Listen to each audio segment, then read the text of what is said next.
With regard to food shortage, yes, we did talk about food shortages.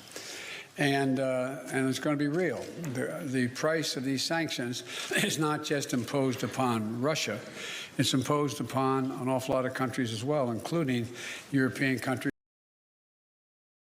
And because both Russia and Ukraine have been the breadbasket of Europe in terms of wheat, for example, just to give you one example.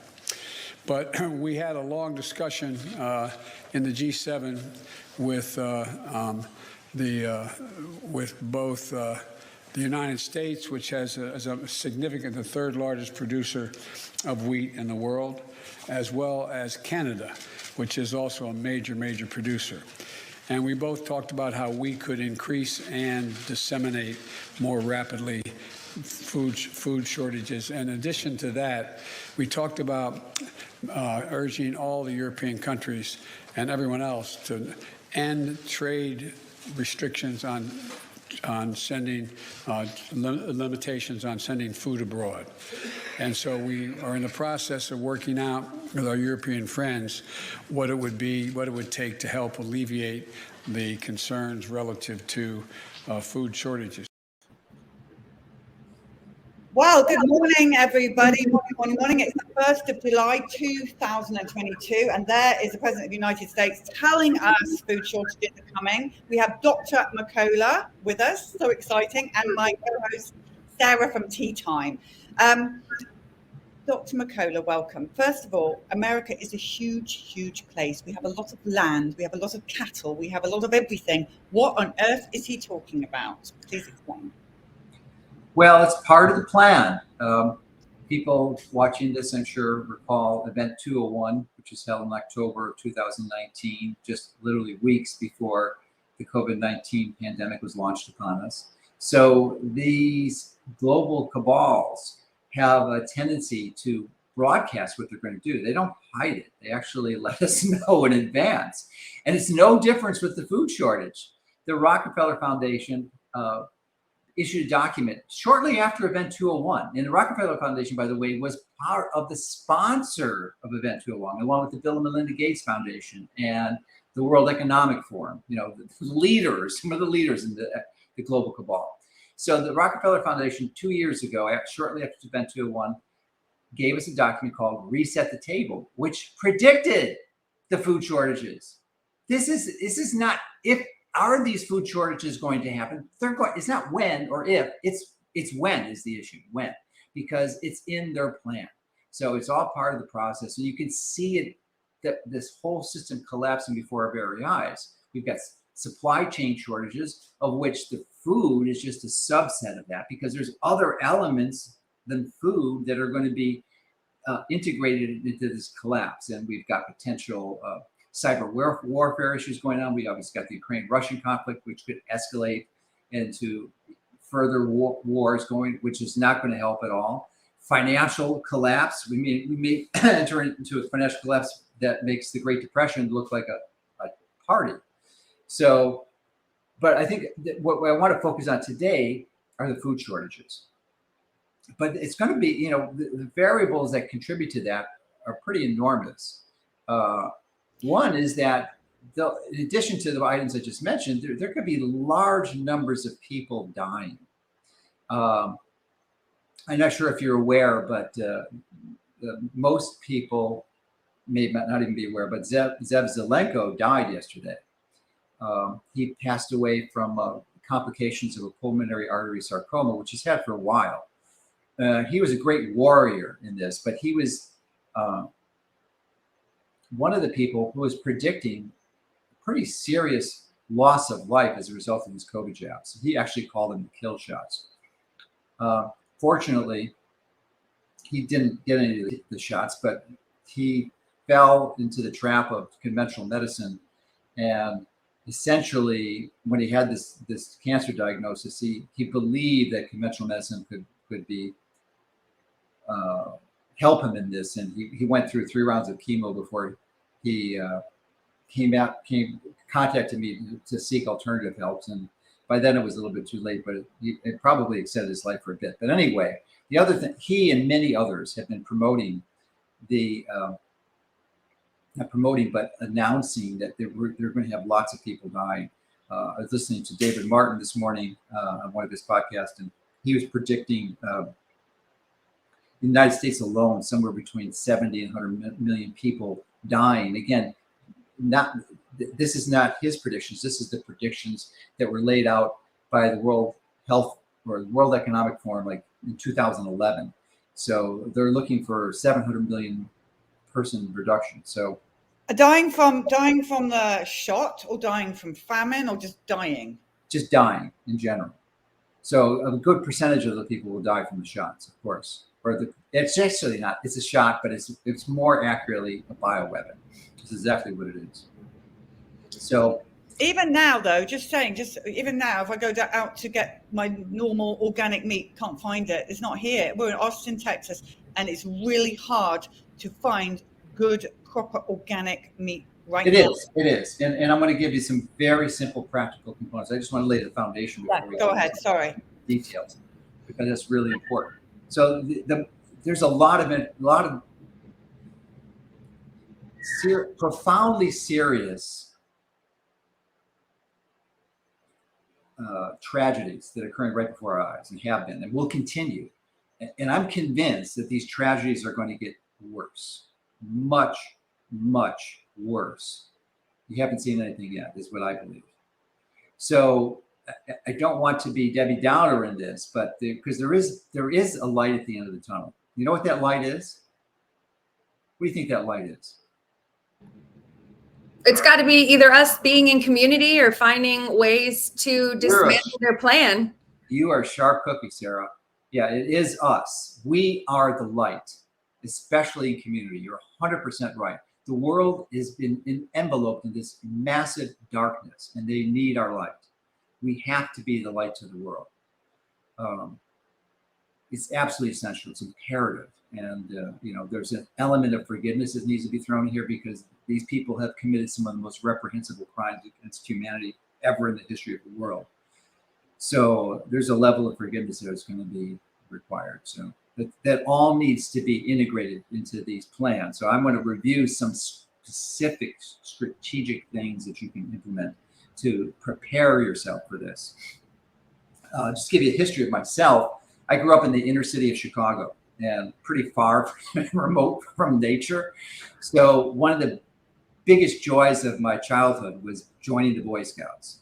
And I joined it relatively late, I think in I was 7th or 8th grade. And I just loved it, and got back in nature and learned so many different things. But the reason I mentioned that, do you know what the Boy Scouts motto is? I wish I did. None of my boys ever did, but I hear Boy Scouts and I think, you know how to start a fire, you know how to pitch a tent, you know how to go fishing, you know how to do all these survival things. That's correct. And their motto is be prepared. That is their foundational motto, and that's what we need to do and adopt that.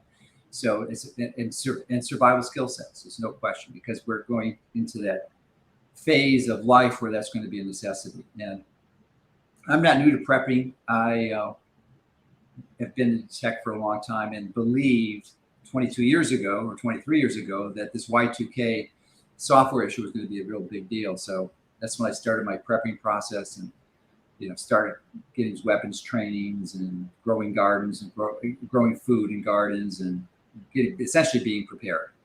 Thankfully, I have no regrets, because it was a good learning exercise, and wound up, of course, that we didn't need it.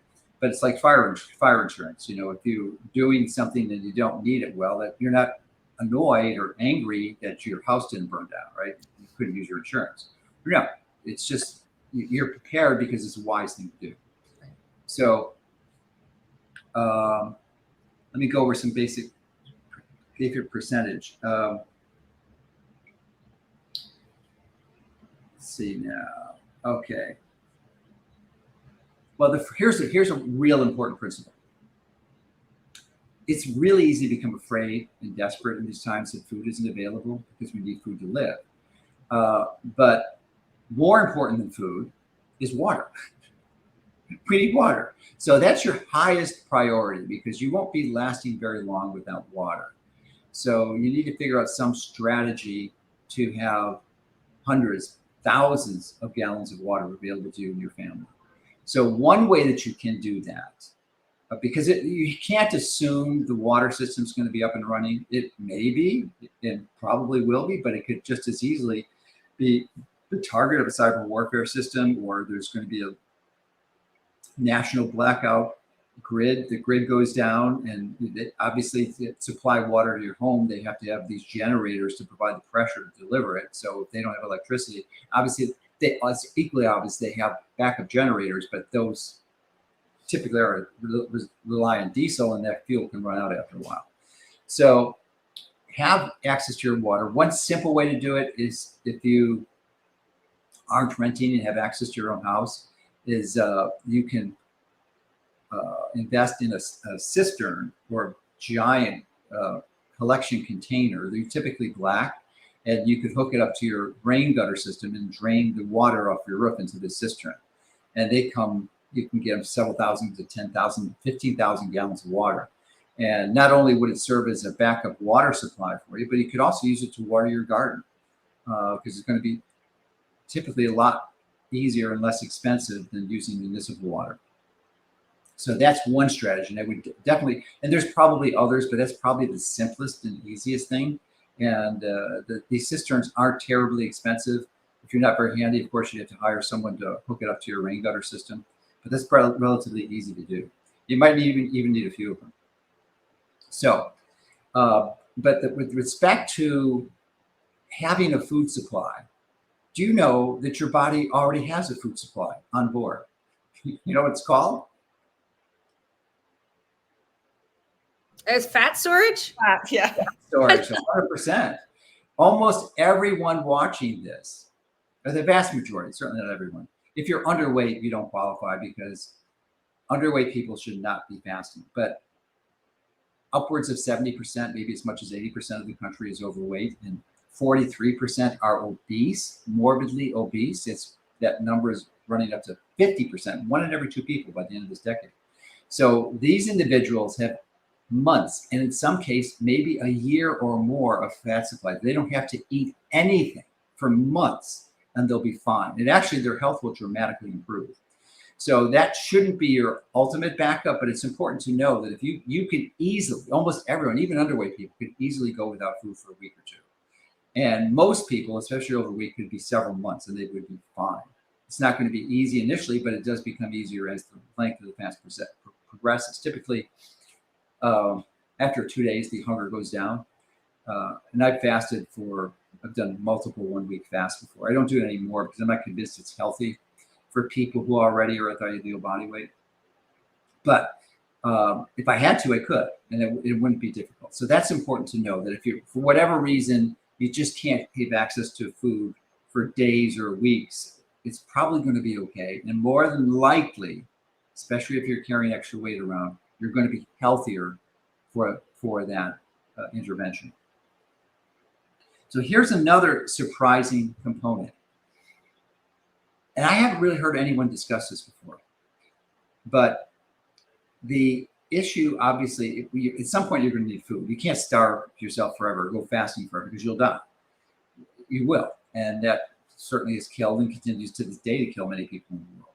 So you would think, well, let's grow our own food. And Polly, you alluded to that earlier when we said we have all this land in the country, although most of it is the Midwestern soil was some of the best soil in the entire world. I believe I've read or heard of estimates that was more than 10 foot deep, 10 foot topsoil. That is crazy. If you have usually a few inches of topsoil, you're doing good. But we had 10 foot. The reason we had such a deep topsoil is because it was the prairies in the Midwest. And in addition to the prairies, we had roams of millions of buffalo that were roaming through the prairie. and stampeding that and putting their excrement in there and just building it up over centuries. And we had incredible soil. But most of that topsoil has been used up essentially in industrial farming and the practices they're doing, including tilling the soil and integrating things like NPK fertilizers, which is another reason the lack of these fertilizers, because a large part of them come from Russia and the Ukraine. That's why we're going to have this food shortage, because we just don't have it. We're not using regenerative agriculture techniques. We're using industrial farming techniques, which usually involves these fertilizers and monocropping, which is just a prescription for agricultural disaster. And regenerative farming is when you let the cows kind of migrate to their different fields and let them eat down the grass and then let the grass regrow and and it kind of keeps the cows healthy, but it also helps the land. Is that right? That's right. Keeps them very healthy. And the cows or the bison, in the case of the sort of pre-industrial America, that is their native food. And that is 100% grass-fed. It's very few animals that are raised that have that characteristics today. Most of them are what we call CAFO, confined animal feeding operations, which are grains, which increases their linoleic acid typically. Right. So instead, we're just basically turning all the farmland into a giant Walmart, just whatever we can to increase the yield and, consequences. Increase the profit. Lower. I mean, there have been some benefits to the consumer. I mean, it's definitely given us lower cost food. And we're never going to see those days again, because as everyone knows who's watching this, the prices of food has almost doubled from last year. And it's probably going to go up again, maybe double again. And this is all part of the Great Reset World Economic Forum, correct? Reset the table, as the Rockefeller Foundation predicted. Absolutely. Yeah. So anyway, that was a tangent to set the framework for that, to mention that most of us believe that we should be growing our own food. I've been doing that for a long time, and I've got some experience in it. Certainly not an expert, but I've interviewed some of the leading experts in the world on this, and I can tell you very confidently that growing food is not necessarily something easy. You got to know what you're doing, and it's really easy to fail. If you're going to do this, you certainly want to get educated and learn as much as you can. And probably the simple way to do this is to start with just to import some compost, because compost is really the best thing to grow food in, which is a type of regenerative agriculture. It's essentially wood or plants that have been broken down through microbes that, basically a very nutrient-dense soil that the plants can thrive in. So you don't want to just go into your backyard and start digging and put plants. That's not going to work in almost every case. You got to start with a healthy soil. So you can do it yourself, but because of the timing, and most likely this food shortage is going to happen this fall. We're talking months away, so you probably don't have enough time to do it.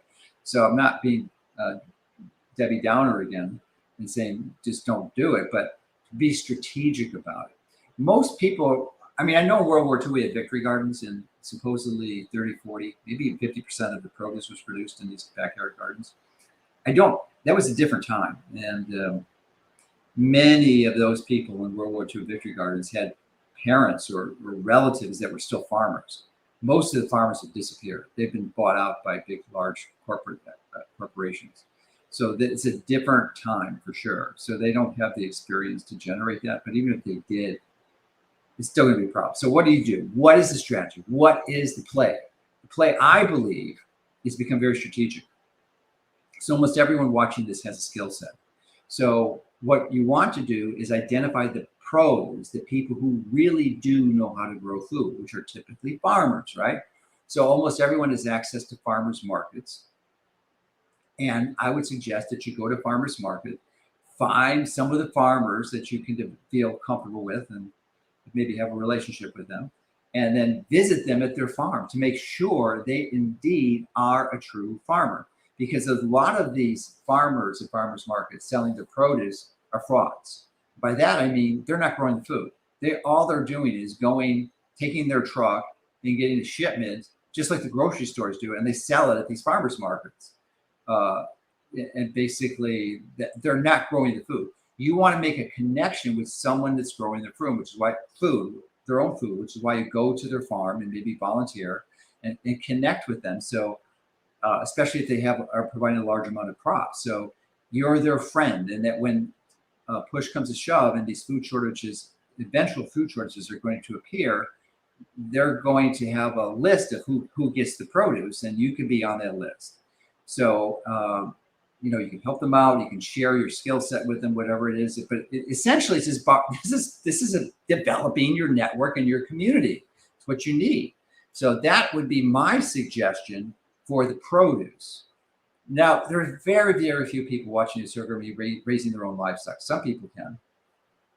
I will eventually, but right now all I have is chickens, and that's another thing that I would recommend almost everyone get, unless you have your own, you have an apartment or something, but where your zoning prohibits chickens, which is unusual. Or gosh dang homeowners associations. Yeah. HOAs may not like that too much, but you might be able to strike a deal.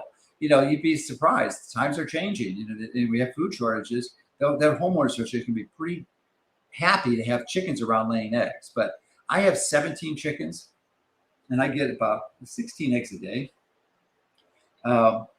So I would recommend, if you have a family, you don't need that many chickens. I just like to give stuff away. So, because I only eat four eggs a day. So it's nice to have a surplus. That's what you want, is a surplus. So if you have a larger family, you may use all those 16 eggs. But if you have a smaller family, it's okay to have a surplus.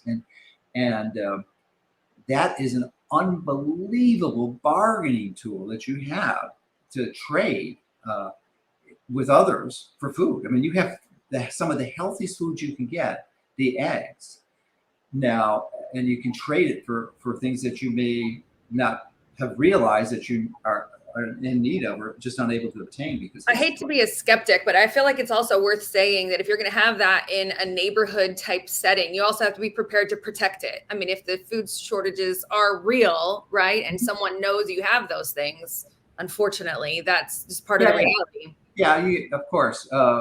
Probably the more realistic threat to protect the chickens from are predators.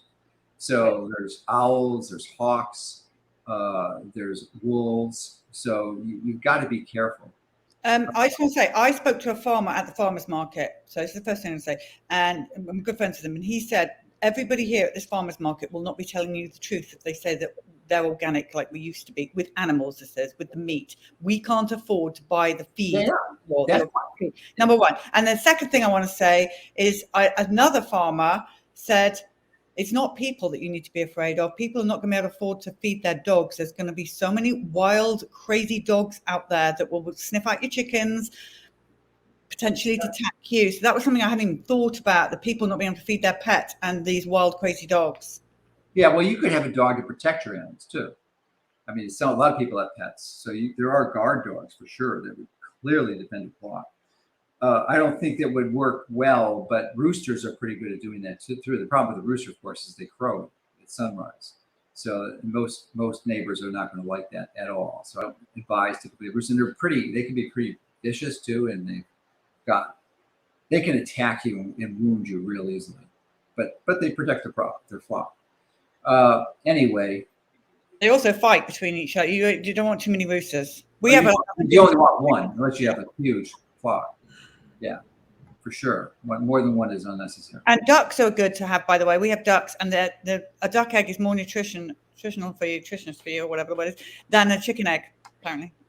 That depends on what you feed them, which is what I'm going to get into. So, we'll just be quiet and let you speak, Sarah. No, that's fine. It's fine. I love the interruptions, not interruptions, but dialogue, because it's not claiming to have. it's the refinement through your questions that makes it good. So. The feed is an issue. Almost 100% of all commercial poultry feed, including for ducks, is terrible. It's just terrible would be too kind of word for it. It's beyond terrible because it's loaded with grains that are full of this omega-6 fat called linoleic acid. And sort of a subset, we've talked before about this, is chicken's probably one of the worst foods. So you don't want to sacrifice your chickens and kill them, because typically it's not a good strategy. You have the chickens for the eggs, not for the meat. But if you were going to have the meat, typically almost all chickens are really high in linoleic acid because of the diet they're fed. Now, you had mentioned earlier some of these organic farmers were claiming that they were giving insights that they may not be organic because they can't afford the feed. Well, that's true, but it really doesn't matter when it comes to beef that much. you just want to make sure. I mean, organic would be better because of the avoiding the glyphosate and the other pesticides that are thrown there. But with respect to the increase in linoleic acid, it's marginal between those who are fed organically and those who are not. Because the cows have more than one stomach. They're a polygastric animal. And because of that, they have these biohydrogenation chambers that can convert that linoleic acid. It breaks it down to a saturated fat. It converts it, which is amazing. So beef and lamb and sheep, they have multiple stomachs. So that result of that, they don't have high linoleic acid. They just can't. Unlike chickens and pigs, which you want to avoid as food. You really want to do that. And so as you're preparing your stockpile of food, you want to really only stockpile food that you're going to use, because if you don't, then you're just going to have to toss it if you're not using it. But if this is food you eat normally anyway, then you can cycle it in and out, because all the food, of course, has an expiration date. And as you get close to the expiration date, you want to eat it and replace it with new food and just have that as a reserve. But ideally, you want a 3 to 6 month reserve. So that was a tangent from what do I feed the chickens? What should you feed the chickens? My 17 chickens get half of their food is from field peas, which you can get in bulk, 50 pounds for like $1 a pound. That's pretty inexpensive. And then they get about 1.5 pounds about a pound a day of field peas. And I soak them and rinse them for like 2 days, 48 hours. And I ultimately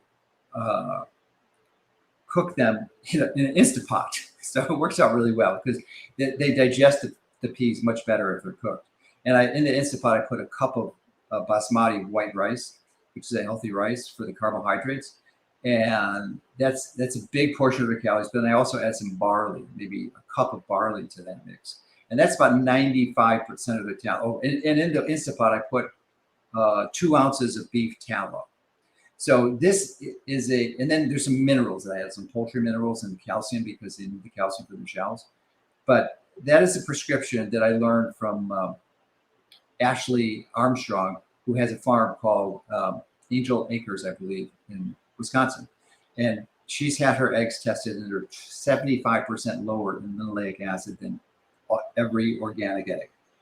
So it's not just the fact that it's organic, it's the fact that the food you eat, feed them. And that chicken food recipe I just described is relatively inexpensive. You can go to like feed mills, or you just look them up online that sell these things in bulk, and deliver right to your house. So you can get like 3-6 months supply of the food. So you have more than enough to feed your chickens, which will ultimately feed you and your neighbors.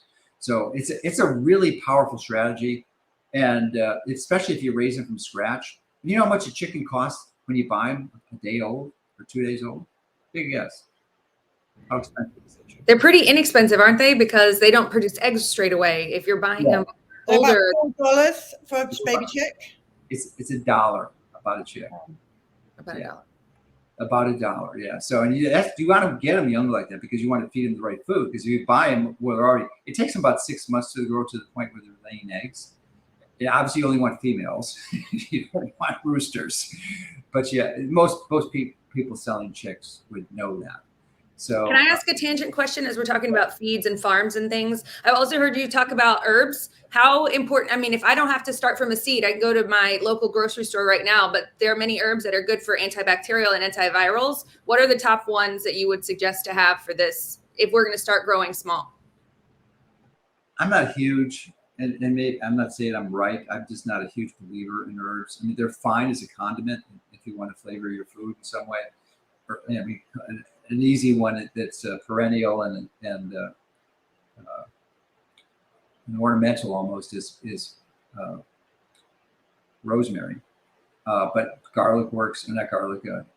Oregano is also a good one if you're going to use. But I think there's other strategies to fight infections in herbs that are more effective and foundational. And at some point, maybe I can go on and come back on and go over some of those strategies. But there's not enough time to go into it now. So, I mean, if you want herbs, fine. Herbs are pretty easy to grow. Many of them are perennials, which means they come back year over year. Most of the food crops and produce that you are going to plant are annual, so they have to be planted every year. There's not many perennial vegetables. But do you know what one perennial vegetable is? Asparagus. Asparagus is a perennial. Comes up every year. If you like asparagus. Anyway, so let me go on to some other things. Okay, so I'm a big believer in animal protein, having meat, either beef or lamb would be the two primary ones. And the best way to purchase that in bulk and least expensively and consumes the least amount of room in your freezer is buy ground. You get these little 1 pound packets, and you can store in a very small volume, months of food. So one of the strategies that I would recommend is to get yourself a deep freezer. Now I happen to like that way just because of convenience and time saving. But there are many people who prefer to eat steaks and such. And if that's the case, then your best strategy is to buy a quarter of a steer or a half steer or even a full steer, but you have to have enough space to store it. And so you have to buy enough deep freezers to do that. But the problem with freezers, especially as it's coming food shortages and supply chain shortages and potential threats to the grid, that you're going to have backup power supply. Because if your power is out for 2 or 3 days, all your food preparation is gone. So you have to have backup power. So that's got to be part of the contingency plan. So for most people, it involves a generator. If you want to get really sophisticated and you have the resources to do it, you could use a solar system, but it's important to know that if you have solar panels, unless you have a battery backup, those solar panels do not function in a power outage. But it's mandatory that almost all the the power companies have them turned off automatically. And that's done from a safety perspective, because if they got power going back onto the grid and they got people working on lines, it could be a real problem. So, but if you disconnect yourself from the grid and you've got battery backups, you could be independent. You could have months or years worth of power supply with that in a backup generator. So that's the scenario I've configured for myself, so that any food you have in storage will remain in storage, which is important. So you can get canned food, especially your biggest thing is going to be, even if you were an unbelievable regenerative agriculture farmer and you had your own farm, you had 10 acres, you grow as much food you want. Vegetables don't provide a lot of calories, okay? They're not energy dense. I'm not saying they're not important, but you need another source of food calories. And it typically comes in the form of fat and protein. So typically your meats. So one of the things that stores really easy and isn't terribly expensive is some canned fish. So with fish, you want to be really careful and make sure you have really tiny fish. It's like sardines, or my favorite is mackerel. So you can have 100 cans of mackerel. You wouldn't want to eat fish every day, because you're going to get too much omega-3s, which in excess, just like omega-6, you get too much omega-3. It's just a problem, just like omega-6. But you should have it once or twice a week. And it's kind of like ideal, and it will optimize your health, improve your heart and cardiovascular and your brain health. So it's a really simple strategy to do, to make sure you have some mackerel, and you just rotate that through, so that you just don't keep it in your cupboard for 3 or 4 years. Can I just say, we love sardines in our house, but I'm struggling to find sardines that haven't got soy oil or. Oh yeah. No, that's a very good point. Absolutely, thank you for reminding me that. Yeah, they need to be in water only. Even if they forget the soy oil, they'll more commonly they'll say olive oil, and you can be guaranteed virtually 100% that's the cheapest, worst olive oil on the planet that they're putting in there. Because why would they put the good stuff in? There's no way. So buy it in water. If it's in some type of oil and you already have it, you could still use it. You just have to rinse the heck out of it. You do not want any of that oil they put in there, because it's guaranteed it's loaded with linoleic acid, 100%. So, or think, Paul Saldino, I saw his podcast, his TikTok video just a few days ago, and he was in one of the stores in Costa Rica, and showed people those wild Alaskan salmon burgers. And he took it out of the freezer case and showed that it was after salmon, the next two ingredients were canola oil and soy oil. So people are buying it thinking it's healthy, and it's loaded with linoleic acid. So the devil's in the details, and thank you for pointing it out, Paul. I appreciate it. So you could get you're going to need carbohydrates. If you're living in a warm place like Florida, like I do, you can have an orchard. Even if you live up north, you can have an orchard too. I had one when I lived in Chicago, but it was apples and pears and cherries. That was about it, and peaches.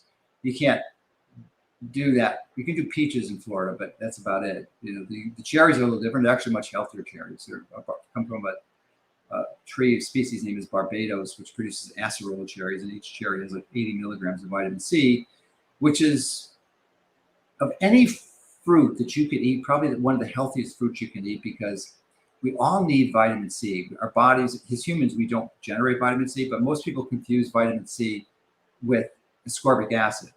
They're two different animals, even though chemically they're identical. Ascorbic acid is actually it's really almost like a drug, and it can be very powerful, and it can save your life in acute sepsis. But if you take it as a supplement every day, you're going to run into huge problems. You do not want to escape ascorbic acid as a supplement. That is a huge biological mistake. You want to take whole food vitamin C, and really the best form of whole food vitamin C is from acerola cherries. There is one plant that's higher concentration, camu, but it's really bitter. But the acerola cherries actually taste pretty good. And each cherry, which is the size of pretty much a small gumball, maybe a little bit bigger, is 80 milligrams. 80 milligrams of vitamin C, just like crazy.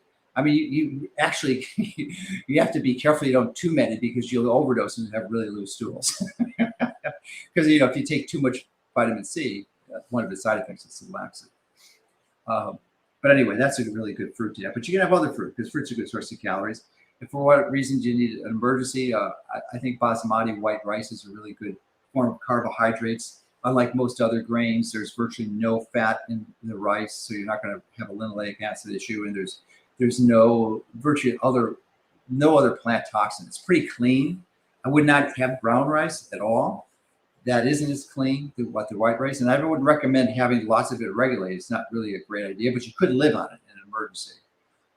Could even live on beans. It's not as ideal as animal foods, but if you had to, you could. And in the store is a lot easier, of course. But then you're going to need a way to cook it. You might have access to the gas, but ideally, you got the good electric power. And I like an Instapot, which I think is one of the most magnificent cooking tools ever invented. It's a pressure cooker, and I cook almost all my food in Instapot. So you can cook rice, you can cook field peas for your chickens, eggs. It's just pretty great. Let's see. I feel like we have to get you on again and just go through step by step everything. And for those listening, I know some of you are vegans, and some of you, everyone has this is Dr. Mercola's advice, so chill. I'm enjoying it, and yeah. So I mean, if you're a vegan, there's two primary reasons why people choose that as a lifestyle. One is for ethical reasons, and philosophical reasons, and there is no way anyone could argue with them for that, because that's their choice. They're free to make that choice. And I have a very good friend who I love dearly who is a vegan, and I don't agree with her, but you can't argue it. I mean, it's her choice. But she understands. She's a very smart woman. She understands that she's not doing it for health reasons, because if you're making a choice to be vegan because you think it's a healthier lifestyle, you're delusional. That's all I can tell you, and that's beyond truthful, because there's a wide number of essential biological nutrients that you're just not going to get. Vitamin B12 would be one. Vitamin A is another kind. Vitamin K2. These are all come from plants. I mean, they don't come from plants. They all come from animals. These are all animal-based, not plant-based. So I always remember Dr. Suzanne Humphreys on the bus saying over and over and over again how she believed being a vegan was a dangerous lifestyle. It's very dangerous. You can do it and still remain healthy, but you have to be very assiduous and very smart about it. And you need a lot of supplements to do that successfully and still retain your health. So it is possible. It's not impossible at all. It's just hard, very hard. especially when you're building mass, because vegetables are not nutrient dense or even protein dense. So you need you need the protein powders, which is something you can store in your food ration supply too, protein powders. But ideally, you would be eating these regularly. If you're a vegan, you don't really have a choice. But I have abandoned most all protein powders, and I just chose to eat real food because even though they can be processed in a way that's relatively healthy and it makes it a little more convenient, I just choose to eat the real food because it's got a lot more of the micronutrients in there that you wouldn't have access to otherwise. So it's really the whole process, unprocessed foods, I think, that really are essential to keep us healthy. And so, Dr. Mercola, because I don't want to take up too much of your time, but I would like you to come back and keep talking to us about how we survive. But I wonder if you could just, if we put you on the screen, just because I really want to grab a piece of you. Sounds terrible. I want to grab a clip, is what I'm trying to say. sure. Get that up. So basically, I want you to tell the people, because there's so many people I love that are not taking this food thing seriously. I have 40 acres here, and I'm saying to people, take a piece, grow your own food. And they're like, I'm Do you sure. have cattle? Do you have cattle? We have, no, but we don't have enough grass. But we do have 4 horses, which I know sounds ridiculous, but the horses poop, the chickens eat. Yeah. Telling you, that's feeding our chickens. That works. That works. I mean, you're obviously not going to harvest the horses for food, but they're rescue horses. No, we're not going to eat them, but they give us a lot of comfort. They actually protect our property like you wouldn't believe. And they're very good for the adults with autism. But the point is, people are not taking this seriously, Dr. Mercola, and I need you to give them the warning that this food situation is real. And if you're not prepared, you may not make it, correct? it's highly likely that you won't be one of the ones who survive. And, so worst case scenario, these projections and predictions, which are based on data that the global cabal has already told us and shown previously in previous communications to be predictive. The classic example would be Event 201, held in October 2019 with the Rockefeller Foundation, the World Economic Forum, Bill and Gates Foundation, Johns Hopkins. So, and they predicted the whole scenario like 8 weeks before it happened. Well, shortly after that, the Rockefeller Foundation issued this report, Reset the Table, that predicted that food shortages are coming. Why wouldn't we believe them? Did they happen to tell us how long these shortages are going to last? No, they just said they're coming. They said we need to do this, and they want to implement their nefarious plans and how they're going to do it, and just essentially keep us under more control. But it's absolutely aligned with their views of eugenics and culling the human population. I mean, they firmly believe that we have too many people on the planet, and they can't support it, and these excess humans are causing harm to the planet. So I don't share those views, but they certainly do have them. And why would we not take them seriously? In light, especially what they've done the last 2 years. I mean, you can't put anything beyond them. But in the worst case scenario, if this doesn't happen, and we don't have a food shortage, and if we don't, I'm grateful. As I said, I was prepped for Y2K, and yet wasn't sad or angry that I did the preparation for it. But all you're doing is creating a 3 to 6 month food backup supply. I think 3 months is the minimum. 6 months is more close to ideal. And if it's not this food shortage that happens, well, what happens if you get a hurricane like I am in Florida, or you get a tornado or power or some type of storm or catastrophe, or the grid goes down, or we have cyber warfare coming? There's so many scenarios in black swans that could take out the food supply, minimize your access to it. And we've seen that before, which reminds me of one other thing. When COVID-19 first started, what was the first thing to disappear from the store shelves? Remember when COVID first started? January, February of 2020? It was the loo paper, as we say in England. It's a loo paper. You are correct. It was the loo paper. Well, would you like to know how not to need any loo paper? Sure. It's called a bidet. and they have ones that are actually powered with fans, so that you certainly don't need it for hygiene, but many women prefer to wipe their area clean, because the bidet cleans you with water, which is a lot cleaner than toilet paper will ever clean you. but they like to dry down afterwards. So you could still use it. But I literally, I think I've got the roll of toilet paper in my bathroom has been there sometime since last year. So, you essentially can go down to almost zero. We don't need any toilet paper. And so that's a good thing. That's bulky. It takes up a lot of space. And why waste your money on toilet paper? I mean, it's ridiculous. So, it's just a good clogging up the system as well, septic overflow, whatever it is. Yeah, if you have a septic tank, most of it goes through a municipal water filtration system. But so just continuing on with I mentioned the protein sources, which are important in my belief that most of them should be animal-based, and animal-based fats. The best animal fats, there's three. Well, the two best animal fats are ghee, which is also called clarified butter, where the protein is essentially, the butter is heated to a very low temperature, and then it's separated from the protein, small amount of protein that's in there, and it forms something called ghee. You can buy ghee in bulk. I buy mine in 5-gallon tubs. 5 gallons. They're not cheap. Grass-fed organic, it's over $300 to get that. But, this makes life so much easier, to have that around. So that will store it for you. But the other thing, and what I feed my chickens, but you can cook with, and it's a magnificent cooking oil, would be tallow, beef tallow, TALOW. And you can get up like 25 pounds on Amazon delivered to your door for under $4 a pound. It's like $90, or it might be $80. I don't know. It's relatively inexpensive. And that, you could live on that because you're going to need fat. You just cannot survive on protein. You cannot survive on carbohydrates. You need fat. I have about 70-80% of my diet is fat, but you don't have to go that high, but certainly 30, 40, 50, 60%, most people would benefit from. So those are your two good fat stores. And the tallow and the ghee, unless it's like 90 or 100 degrees, they really don't need to be refrigerated.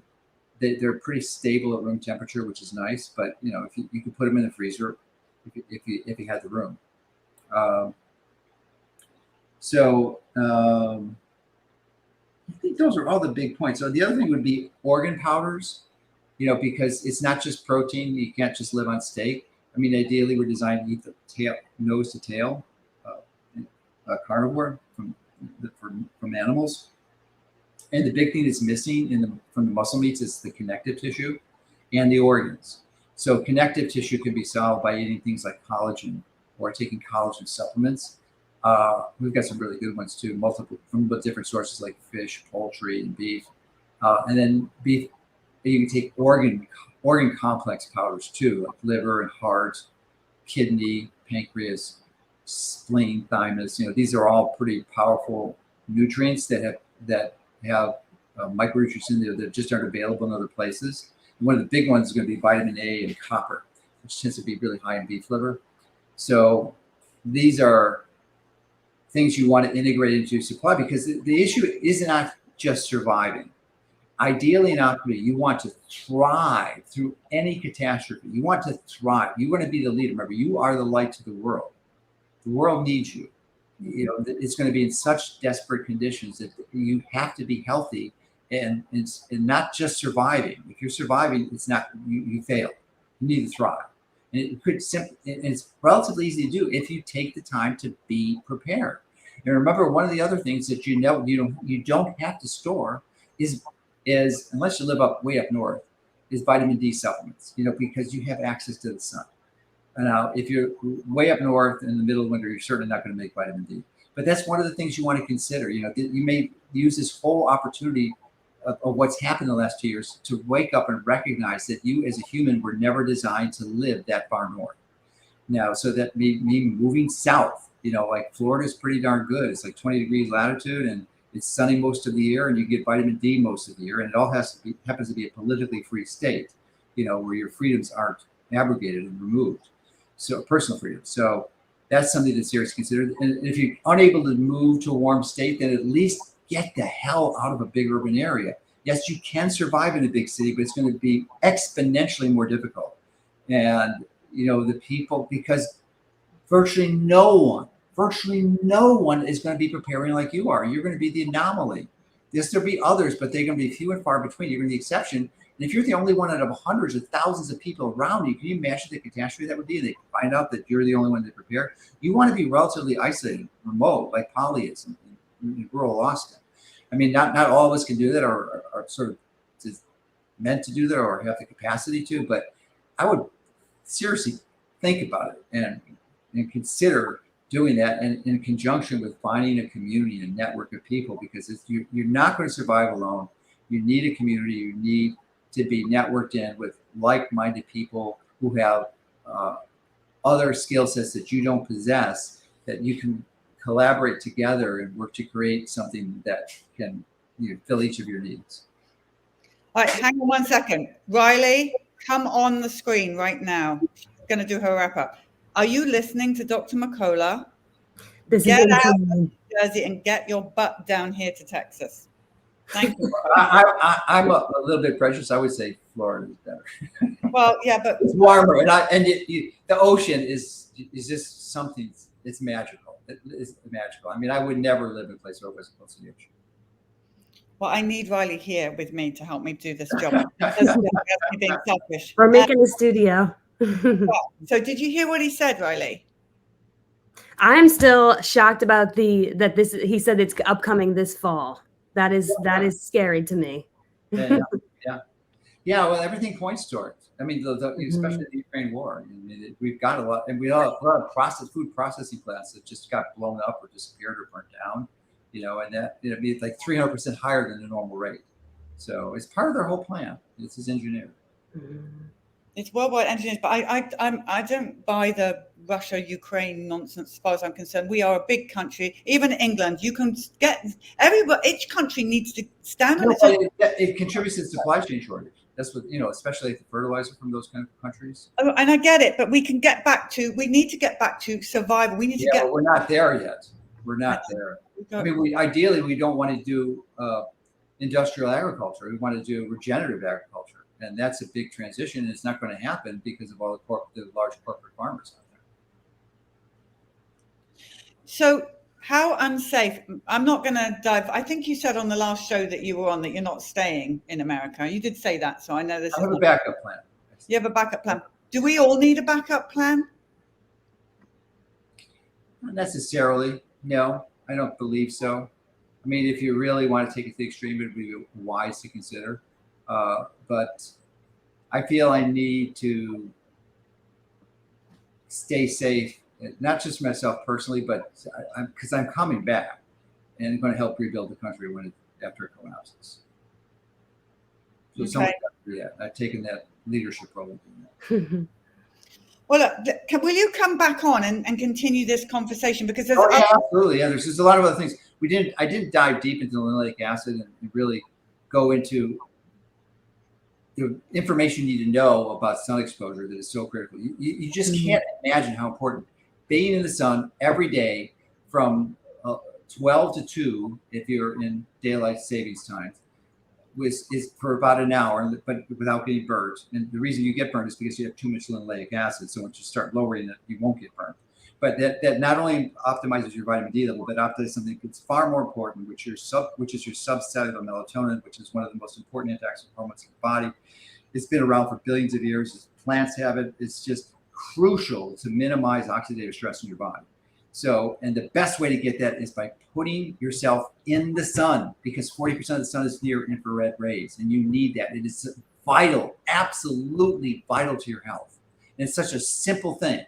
The reason I was late for a call today, I was doing a consult with a media celebrity who just came down with COVID, and I did some blood work on her, and her vitamin D level was in the dirt, and she lives in New York. So, but anyway, you just don't know. The basics is vitamin D and melatonin. There is no test for melatonin, but we know what it does for your health. So you've got to get into the sun every day you can. Really, really important advice. My autistic son, Billy, 26 years old, he spends all afternoon with his all but naked chicken farmer, basically. Yes. Yeah, that's great. That's so great. Super healthy. Okay, look, so we want you to come back. Definitely. I'd love to. because some of the questions that we are going to need to talk about is things like other outside of food, what kind of medicines, or say because who wants to go to hospital? Say you. Oh yeah. Mhm. There is one medicine, and I have a Substack site, of course, where all our deleted. It's not really deleted.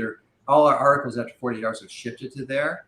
So, and I've highlighted a few articles that are such landmark and epic articles that anyone can access them. And one of them is about the oldest drug ever discovered in the history of the world, discovered in 1876. I think everyone should have in their medicine cabinet. And you got to do it soon, because as soon as they figure this out, they're going to ban it 100%. But everyone needs this. I bought 10 bottles of it because, and one bottle lasts for 4 years. Wait, what is it? What is the bottle of what? It's called, I can't tell you what it is, because then you're just going to go rush out and get the wrong one. I got to give the content. Okay, tell us. All right, let's have you back.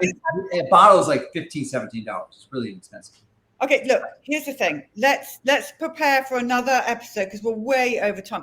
Let's prepare for another episode when you're free, and maybe next week. I don't know. Let's just continue this conversation, because Yeah, I love it. I mean, I'm such a fan of your work and what Bobby's doing. I mean, we're absolutely. I think we're the #1 and #2 sites, natural health sites in the world now. I know, and I love that we share all your work, because guys, if you don't know this, on Mercola, what is it, Mercola.com, I just have you, there you go. I just have you as one of my favorites on it. Just click on that.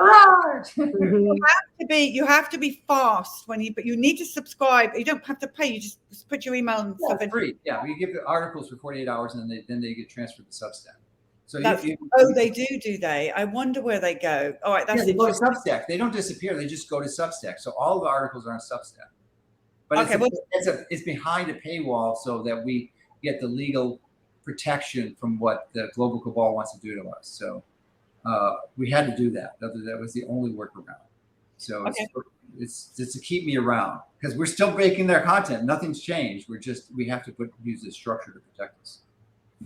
Okay, well, and the Defender also pick up your articles, so keep your eyes peeled on that. Okay, so everyone go to Mercola.com and tune in on that, and keep up to date. Dr. Mercola, thank you so much. We honestly, guys, after this show, I will text, email, or whatever, and we will get Dr. Mercola back on. And you can send your questions to put the email address up for Good Morning CHD, please, Sawyer. There you go. Email us the questions there. All right. We're going to let Riley do her weekly wrap up. Dr. Mercola, have a fantastic weekend. All right, you too. Thanks for letting celebrate no independence. We haven't really got independence, but we're going to stand firm and make our own independence. We have a reminder of what our forefathers and getting rid of the Brits. But I'm still here. Okay, enough talk. Over to Riley. Thank you, Dr. Mercola. Thank you, Sarah. Thank you, Sawyer. And I'll see you guys later on the roundtable with Ed Dowd and Andy Wakefield. All right. And thank you, Mercola. And you heard the man, get some sun. This is the perfect opportunity to get some sun this weekend. It's always such a pleasure to have Mercola on with us. So leading into 4th of July weekend, we hope you have a beautiful time with your families. And speaking of Mercola, I was on his site last night and I found something delicious and healthy that you can bring to your 4th of July barbecues. Berry Bomb Pops. Who doesn't love these? Celebrate 4th of July responsibly with your health. We all know those ice pops they sell at the store are filled with food dyes, aspartame, emulsifiers. So screenshot this recipe or go to Mercola's Instagram. We don't want to poison our kids on 4th of July weekend. And so shout out to Mercola for this awesome alternative. Anyway, on a serious note, you are going to want to tune back in to Jerusalem Report at 12 p.m. ET, 9 a.m. PT. This is a really dark one today, folks. Ilana will be recapping the Franklin scandal in which children were abused and victimized by high-ranking establishment members in connection to Jeffrey Epstein and more. Just awful, but we at CHD are committed to holding these evil people accountable. And on that note, speaking of holding people accountable, today's Friday Roundtable will feature Ed Dowd, ex-BlackRock manager and insider who's going to expose the Trust the Science fraud. Andrew Wakefield will be joining us as well to discuss COVID vaccines, reducing sperm quality, and more. So that's at 2:30 p.m. ET, 11:30 a.m. PT. And between famine, abuse, infertility, this world can get super dark. And so we need to lighten things up. And as Mercola said, be the light of the world. And so stay with us, because on Monday, July 4th, we will be hosting a day of hope for America, democracy, and freedom. Dawn Richardson is going to be taking us back to history class again to teach us about Thomas Paine, common sense, and really note the parallels between those who formed our country as a beacon of freedom and those who fight now to defend it. And so we are all defenders, and we are all our own Thomas Paines in our own rights. And I do have faith that we can restore not only America, but really this whole world through education, action, unification, and of course, our faith. And so as we slide into 4th of July weekend, I just wanted to devote a special moment to Dr. Zev Zelenko. As you may know, Dr. Zev passed away yesterday at 48. He was a God warrior and a beacon of hope for us all, saving thousands of lives with his Zelenko protocol. I know he will watch over all of us in this fight together. So may we keep our families close and cherish them this weekend. Live, laugh, enjoy, and do everything that the globalists and the technocrats do not want us to do. And so thank you. We love you, and we'll see you back here soon.